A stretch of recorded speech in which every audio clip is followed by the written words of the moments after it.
Irmãos, Evangelho de Marcos 10:46, que diz assim: Depois foram para Jericó, e saindo ele de Jericó com os seus discípulos e uma grande multidão, Bartimeu, o cego, filho de Timeu, estava sentado junto ao caminho, mendigando. E ouvindo que era Jesus de Nazaré, começou a clamar e a dizer: Jesus, filho de Davi, tem misericórdia de mim. E muitos o repreendiam para que se calasse, mas ele clamava cada vez mais: Filho de Davi, tem misericórdia de mim. E Jesus, parando, pediu que o chamassem, e chamaram o cego, dizendo-lhe: Tem bom ânimo, levanta, que ele te chama. E ele, lançando de si a sua capa, levantou-se e foi ter com Jesus. E Jesus, falando, disse-lhe: Que queres que eu te faça? E ele respondeu: Mestre, que eu tenha vista. E Jesus lhe disse: Vai, a tua fé. E logo viu e seguiu a Jesus pelo caminho. Podeis assentar, meus irmãos?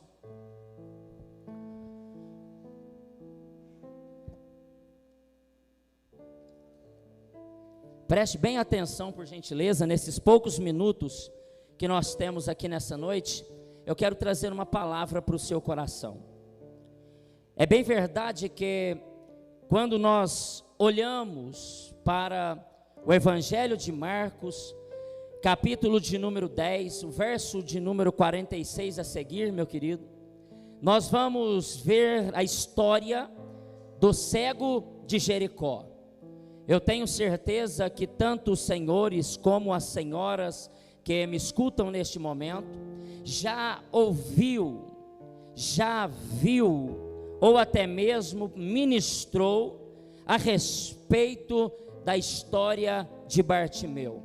Haja vista que a história do cego Bartimeu é uma das histórias mais simples de serem pregada. Quando eu comecei a pregar a palavra de Deus, foi a primeira mensagem que eu ministrei. É uma mensagem simples, é uma mensagem curta, é uma mensagem rápida, é um texto pequeno, uma história pequena. Contrapartida, se nós formos aprofundarmos dentro do texto e meditar um pouco, estudar a palavra de Deus, essa mesma mensagem, que é simples, rápida e fácil de se pregar, se torna difícil, porque lendo uma história pequena, nós não teríamos argumentos para expor tempo suficiente. Mas eu estava orando nessa tarde, meditando nessa palavra que o Senhor colocara em meu coração, e eu anotei algumas coisas e quero passar para você. Nós sabemos que Jesus estava entrando dentro da cidade de Jericó. Bem verdade que Jesus só foi nessa cidade uma vez. O evangelista Marcos vai dizer que Jesus estava entrando, quando nos demais evangelhos eles vão dizer que Jesus estava saindo. No mesmo texto, no mesmo milagre, na mesma história. Quem errou? Foi os discípulos? Ou foi os homens que escreveram? Não, é porque naquele tempo se existiam duas cidades de Jericó. Eu disse quantas? Duas cidades de Jericó. A primeira Jericó é aquela que foi destruída por Deus através da vida de Josué, quando eles deram 7 voltas na cidade, e no 7º dia rodearam a cidade 7 vezes, e as muralhas dela caíram, e Deus disse: eu proíbo que essa cidade seja reerguida. É a primeira Jericó. A segunda Jericó é uma cidade nova, moderna, que o rei Herodes havia construído naquele tempo. É a cidade mais bonita da época, é a cidade mais valiosa da época. Ela era cercada, eu estou introduzindo para entrar aonde eu quero entrar nessa noite. Era uma cidade fantástica, extraordinária. cercada por pinheiros, pastores. Essa era a cidade de Jericó, ou conhecida como a Nova Jericó. Ela ficava em uma localização geográfica favorável. Era uma cidade que tinha águas termais, águas fluíam, poços de águas quentes jorravam da terra, e isso valia, agregava. O próprio rei Herodes, ele construiu uma casa nessa Nova Jericó. Aproximadamente nessa época, 20.000 levitas e sacerdotes serviam a Deus no templo, e a maioria deles morava na cidade de Jericó. De Nova Jericó até Jerusalém, aproximadamente 25 quilômetros. Bem verdade que para nós nos dias atuais, como carro nós podemos se locomover, é muito fácil. 25 quilômetros é de onde eu vim, do Recanto para cá, lá em cima no final, é rápido, 20 minutos. Mas no tempo de Jesus era uma travessia demorada, e no meio dessa travessia era um lugar perigosíssimo. Haviam muitos bandidos, muitas cavernas, muitos homens ruins, pessoas malvadas. É por isso que Jesus, quando vai citar a história do bom samaritano, ou a parábola do bom samaritano, ele vai usar a cidade como base, como exemplo, porque era um lugar perigoso. Mas Jesus chegou na Nova Jericó. Bem, na verdade que o primeiro milagre de Jesus não foi na vida de Bartimeu. O primeiro milagre que Jesus realizou foi na vida de Zaqueu. Ele foi, salvou Zaqueu, e logo em seguida, quando ele estava saindo de Jericó, a Bíblia vai dizer que havia um homem assentado à beira do caminho. Nós sabemos que Bartimeu não era o seu nome, ele não tinha nome. Timeu era o nome do seu pai, e Bar do grego significa filho, ou seja, filho de Timeu. Quem era Bartimeu? Ninguém, nada, não valia nada, não tinha nada, e era completamente menosprezado. Por quê? Por causa da sua deficiência. E a deficiência de Bartimeu trouxe para ele algumas consequências. Preste atenção.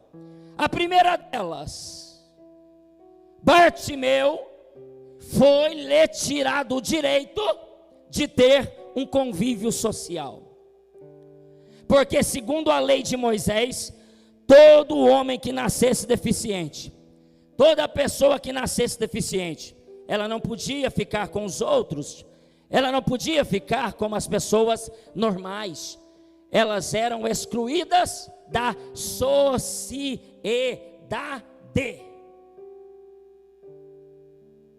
Ele era o quê? E era excluído da... Eu e você, outrora éramos, e nós éramos excluídos da sociedade. Quem olhava para você não dizia que você seria uma bênção hoje. Quem olhasse para você não diria que você cantaria na equipe de louvor hoje. Quem olhasse para você não diria que você participaria do conjunto dos jovens, não. Quem olhasse para você não diria que você participaria do conjunto das irmãs, muito menos. Quem olhasse para mim não diria que hoje eu estaria aqui ministrando a palavra de Deus, porque eu era cego, e a própria Bíblia diz no livro de 2 Coríntios que o Deus desse mundo cegou a visão dos incrédulos, mas Jesus olhou para você e disse: você é cego para o mundo, mas para mim você vale muito. Jesus olhou para você e disse: para o mundo parece que você não tem valor, mas para mim você é um vaso escolhido, e ponto final. As pessoas olhavam e diziam: não vai dar nada que presta na vida, não vai prosperar, não vai fluir, não vai ser ninguém, não vai ter uma faculdade boa, não vai ter um emprego bom. E o diabo está dizendo dizendo: eu assino embaixo, eu decreto, não vai ser nada, não vai ser ninguém, vai ser um zero à esquerda. Mas Jesus disse: eu tiro de você a cegueira espiritual que o diabo colocou e te digo: vem comigo, porque na minha obra tem espaço, na minha casa.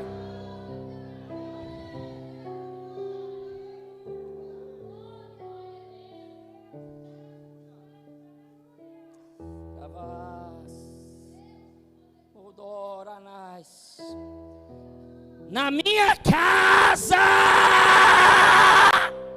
eu não aceito cego. A primeira coisa que o diabo quer fazer com você é tirar a sua visão espiritual, porque tirando a sua visão espiritual, você não vê nada, não consegue sonhar, não consegue projetar, não consegue ver que você vai vencer essa luta, não consegue enxergar o mar vermelho se abrindo para você logo logo. Por quê? Porque quem está cego não vê. Pelo contrário, quem está cego só vê problema, só vê defeito. Oh meu Deus, eu vou falar ou não vou, Jesus? Eu vou falar porque aqui não tem. Não vou falar, Jesus. Vem comigo. A deficiência de Bartimeu gerou para ele algumas consequências. Segunda, a deficiência lhe fez viver às margens me ajuda, irmãos. A deficiência lhe fez viver às margens e quem está no caminho, anda. E quem está à beira do caminho, eu estava vindo do recanto para cá agora, na pista e observando. Eu estou no caminho e estou andando, mas tudo que está à beira do caminho, fica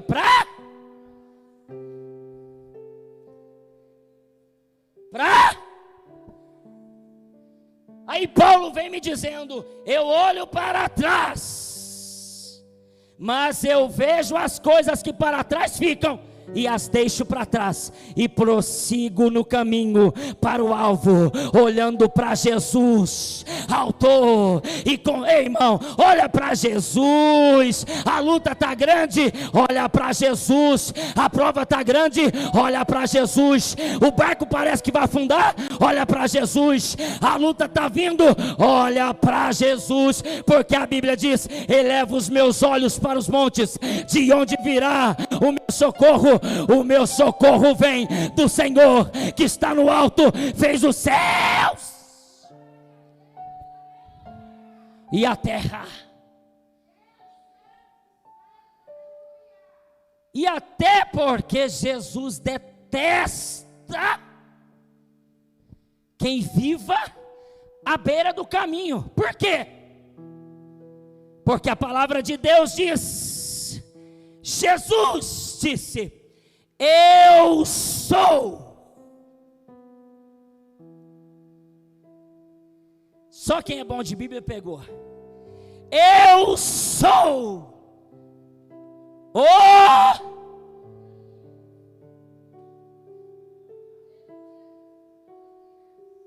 o caminho, a verdade e a vida, e ninguém vai ao Pai a não ser pelo caminho.